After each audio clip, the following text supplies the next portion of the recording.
तो सबसे पहले सभी को दिल से प्रणाम और गुड इवनिंग। और सावन का महीना है तो हमारे हिंदू पंचांग के अनुसार इसे प्रेम का महीना कहा जाता है। प्रेम का महीना बिकॉज इसी में बहुत सारी, इसी महीने में स्त्रियां लोग अपने सुहाग के लिए व्रत वगैरह रखती है। तो ओरिजिनली जो वैलेंटाइन मनाते हैं ना, वो नहीं है, फरवरी नहीं है। असली प्रेम का महीना सावन है। और इस बार तो ये 2 महीना है, 2 मास वगैरह जो भी है, लेकिन 2 महीने। तो और बीते हफ्ते 15 अगस्त पार हुआ, ठीक है। तो उस पर जाने से पहले हमने 77वीं था ना, 77वीं हमने वर्षगांठ भी मनाई।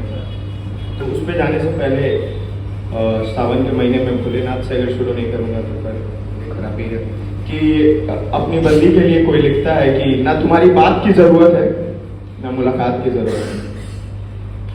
जीवन के इस पड़ाव पे हो कि मुझे बस भोलेनाथ की जरूरत है। अपने बारे में बताना चाहूँगा कि मेरा नाम पोयम पांडे नहीं, मेरा नाम शुभम पांडे। और पोयम पांडे थोड़ा यूनिक लिखने के लिए रख दिया था। यूट्यूब पे आपको मिल जाएगा, आप चाहो तो खोज सकते हो। बाकी देखने के बाद अच्छा लगे तो आप लोग वहाँ फॉलो कर लेना। अपने बारे में 2 लाइन यही कि फिरता रहता हूँ दर बदर, फिरता रहता हूँ दर बदर, लोगों को लगता पागल हूँ। फिरता रहता हूँ दर बदर, लोगों को लगता पागल हूँ। कभी इधर कभी उधर, जैसे आवारा बादल हूँ। जीव जुरी होती नहीं, अपनी करता तारीफ भी, थोड़ा सा बदतमीज हूँ, थोड़ा सा सही। धन्यवाद। अब आते हैं कविता पे, बिकॉज लास्ट वीक जो था वो था 15 अगस्त। तो 15 अगस्त हमने मनाई 77वीं वर्षगांठ। और 15 अगस्त को जो हमें ये आज़ादी मिली उसमें बहुत लोगों ने अपना अपना योगदान दिया। तो उस पर 2 लाइन मैंने सुनी थी, कहीं मेरी खुद की नहीं है, कि आज़ादी मिली है जो हमें ये, इस आज़ादी के लिए ना जाने कितनों ने गोली खाई और कितने चढ़े फांसी पर, कितने चढ़े फांसी पर, कितनों ने गोली खाई है। और आप कहते हो कि आज़ादी गांधी के चरखे ने दिलवाई है।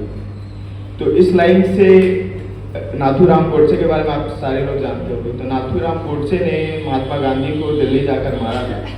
तो नाथूराम गोडसे को क्या लगा होगा वो मैं अपनी लाइन के तौर पर आप लोगों के सामने पेश करना चाहूँगा कि ए गांधी, तुम चाहते तो लाल किले की प्राचीर पर भगवा भी लहरा सकते थे।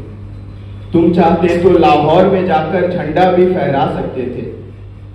तुम चाहते तो जिन्ना की आवाज वहीं दबा देते। तुम चाहते तो भगत सिंह की फांसी भी रुकवा देते।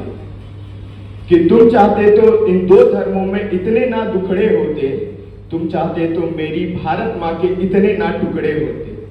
लेकिन पता नहीं तुम किस जिद में थे, अयासी में।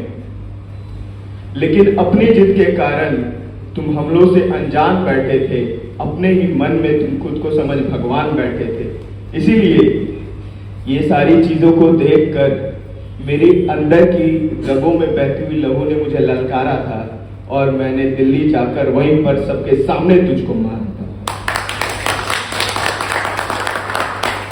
तो धन्यवाद। तो ये जैसे सावन का महीना था तो लिखना बनता था एक कविता। अब हम आएंगे अपने वापस लाइन पे, जो मेरा ट्रैक है कंटेंट मोहब्बत।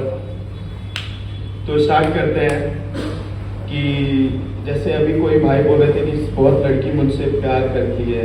आप टाटा स्टील में हो ना, मैंने शायद आपको स्विमिंग पूल में देखा भी है ना, आपने भी देखा होगा। एनीवेज, तो बताना चाहूँगा कि उनकी मोहब्बत मुझसे, आपके लिए, उनकी मोहब्बत मुझसे शिद्दत वाली है।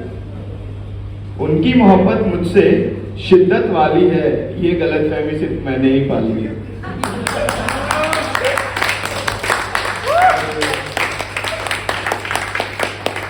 और इससे पहले एक भाई आए, नारी पर बहुत अच्छी बात बोल के गए। तो 2 लाइन मैं भी नारी के ऊपर बोलना चाहूँगा। और ये बहुत ही सही में संजीदा लाइन है कि गलत कहा थी पांचाली। पांचाली जानते हो ना आप लोग, द्रौपदी को कहा जाता है, उनके पिता पांचाल नरेश थे ना, द्रुपद। तो गलत कहा थी पांचाली, गलत वहां धृतराष्ट्र थे। पुत्र मोह में अंधे होकर भूले अपना राष्ट्र थे। गलत कहा थी सीता माँ, वो भी तो थी आखिर चली गई। दान धर्म निभाने को बस रेखा लांघ के चली गई। तो यहाँ पे गलती नारी की नहीं थी, ठीक है। लेकिन ये सारी नारियां पाई जाती थी जब धरती पर भगवान अवतरित होते थे। ये भी बात आपको बतानी चाहिए।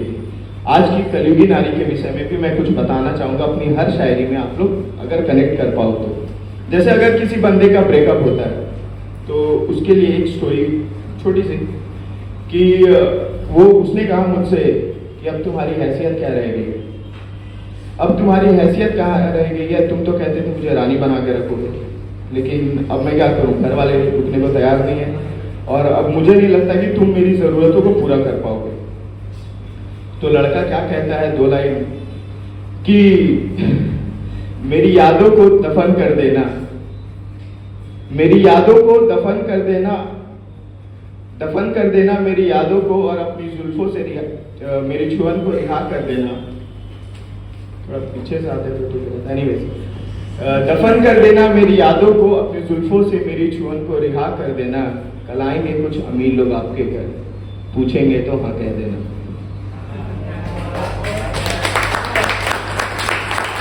और उसके बाद 2 लाइन बताना नहीं पड़ेगा किस लिए कि अक्सर तन्हाइयों में आंखें नम हो जाती है, अक्सर तन्हाइयों में आंखें नम हो जाती है जब भी तुमसे बातें कम हो जाती है।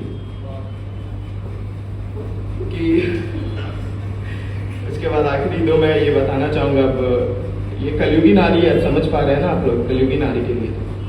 तो अब 1 लाइन दोस्ती के लिए भी था, उसके बाद एक लास्ट करके फिनिश करूँगा कि 2 दोस्त आए थे ना इंजीनियर, कैसे उनको भूल जाऊँ, हाँ जो भी इंजीनियर। तो आपकी दोस्ती चलिए, आपकी दोस्ती कितनी गहरी है ये जरा बताते जाइए, आपकी दोस्ती कितनी गहरी है ये जरा बताते जाइए। अरे दुश्मनों से प्यार हो जाएगा, बस दोस्तों को आजमाते जाइए।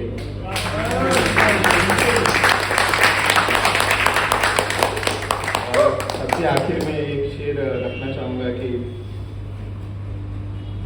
यार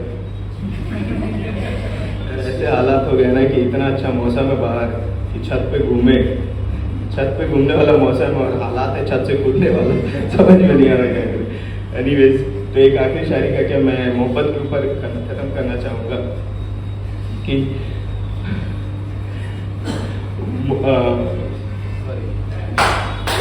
मोहब्बत में, अरे भूला नहीं हो यार, ठीक है, thank you for the support. मोहब्बत में हम पहले शरीफ से थे अब खराब से है,